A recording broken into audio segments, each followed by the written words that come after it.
Hey everyone, I am Ms. G, your English teacher, and today I'm going to tell you a little bit about things that I do, tips that I can give you to make this world a better place or to save the world, as is your assignment for this week.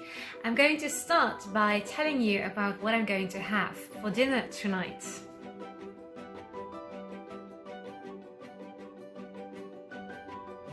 Okay, so let's start with number one. This is my dinner for tonight, although I still have to start cooking it. It is a broccoli, and that is because I am a vegetarian, and actually that's the first thing that I want to talk about. Being a vegetarian is actually one good thing that you can do is to stop eating meat, or at least maybe eat eat less meat than you're normally used to, because actually eating meat needs a lot of water, while if you eat vegetables, less water is needed to grow these vegetables.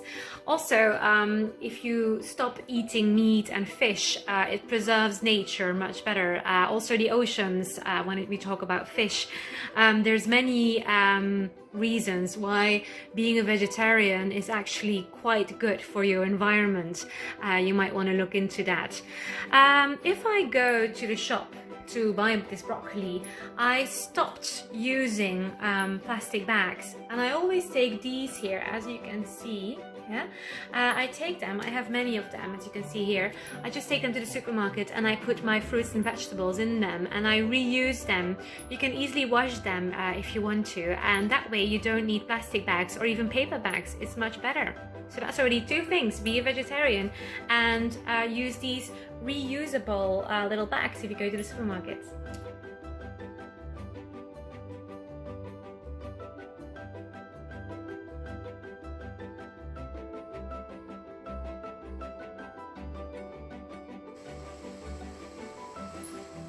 So while I am steaming my broccoli, I'm going to clean up my kitchen a little bit, and this brings me to the next point that I want to talk about. One of the next things that I'm doing to make this world a better place is I don't throw away my food waste, which is organic from fruits or vegetables.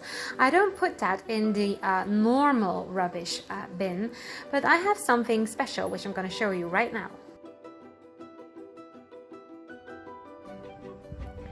So even though I live in an apartment in the city, I do have a very small terrace, and on the corner of my terrace you can see this ugly orange thing.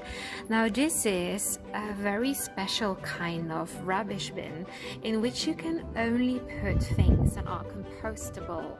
For example, this piece of broccoli that I'm not going to eat. So let's open this up for a minute. It's gonna be disgusting, but anyway, I'm going to try and show you. This is my organic waste. Disgusting, like I promised you.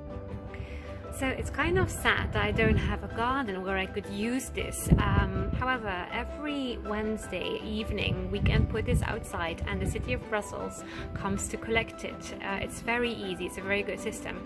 However, if you have a garden, then you can put all of this on your compost pile and then you can reuse it in your garden after a while, which is really, really cool.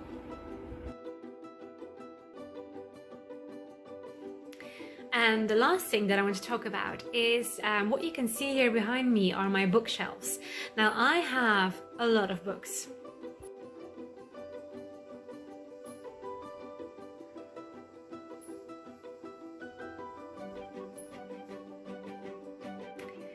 However, most of these books, I didn't buy them new, but I bought them second-hand. Now that is something that I do quite a lot.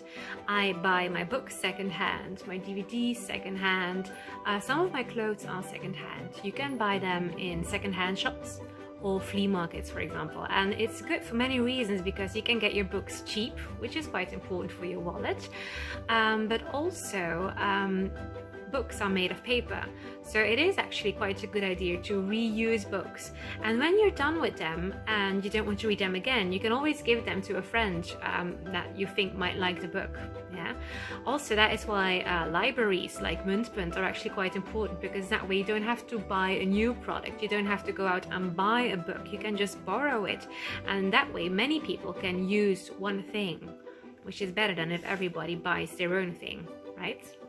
So these were my tips, my little things that I do to try and make this world that we live in a better place. I'm very curious to hear yours, so let's bring them on.